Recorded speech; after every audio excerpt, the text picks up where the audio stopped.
করেছেন আল্লাহর দরবারে শুকরিয়া আদায় করি আলহামদুলিল্লাহ। এই মাসটি হলো রবিউল আউয়াল মাস। এই মাসটির অনেক গুরুত্ব রয়েছে, অনেক ফাজাইল রয়েছে। এই মাসটি বেশ কিছু কারণে গুরুত্বপূর্ণ এবং তাৎপর্যপূর্ণ। এই মাসটি ইতিহাসের অনেক কিছু সাক্ষী হয়ে আছে।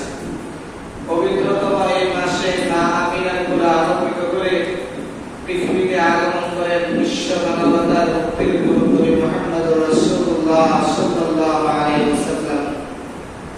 তার আগমনের সঙ্গে পৃথিবী ও পৃথিবীর মানুষগুলো দেখতে শুরু করে নতুন করে বেঁচে থাকার স্বপ্ন। পৃথিবীর তার এই আগমনকে বলা হয় মিলাদুন নবী। আর নবী সাল্লাল্লাহু আলাইহি ওয়াসাল্লামের জীবনকে পরিভাষায় বলা হয় সিরাত। জন্ম আলোচনা যেহেতু নবীর জীবনের একটি বড় অংশ বিশেষ, তাই এই দৃষ্টিকোণ থেকে এটিও সিরাতের একটি অংশ। আজকে আমরা শুধু নবী সাল্লাল্লাহু আলাইহি ওয়াসাল্লামের জন্ম সংক্রান্ত কিছু বিষয় নিয়ে আলোচনা করব ইনশাআল্লাহ। নবীজির জন্ম, নবীজির বংশ মর্যাদা।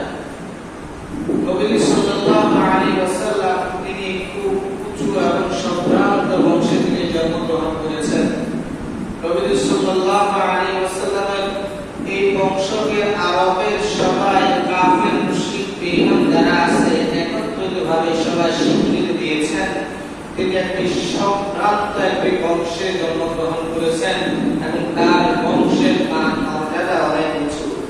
এমনকি রাসূলুল্লাহ সাল্লাল্লাহু আলাইহি ওয়াসাল্লামের চরম দুশমন হযরত আবু সুফিয়ান রাদিয়াল্লাহু তাআলা আনহু যিনি ইসলাম ধর্ম গ্রহণ করার আগে আবু সুফিয়ান রাদিয়াল্লাহু তাআলা আনহু যিনি ছিলেন রাসূল সাল্লাল্লাহু আলাইহি ওয়াসাল্লামের সবচেয়ে বড় দুশমন, তিনিও ঘোষণা দিয়েছেন একবার ইয়ামানের বাদশা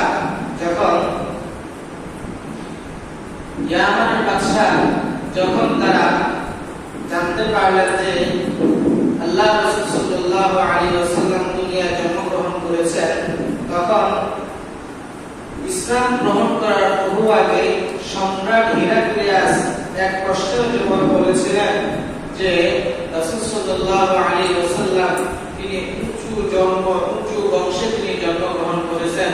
তার প্রশ্নের জবাবে হযরত আবু সুফিয়ান রাদিয়াল্লাহু তাআলা তিনি বলেন যে হ্যাঁ, তিনি খুব উঁচু এবং সম্ভ্রান্ত বংশে তিনি জন্মগ্রহণ করেছেন।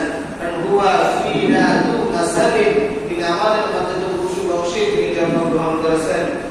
তার প্রশ্নের উত্তরে সম্রাট বলেন কাযালিকা রুসুলু তুবআতু ফি নাসাবি কওমিহা, প্রকৃতপক্ষে রাসূলগণ তাদের কওমের উচ্চতর বংশে তারা জন্মগ্রহণ করে থাকেন।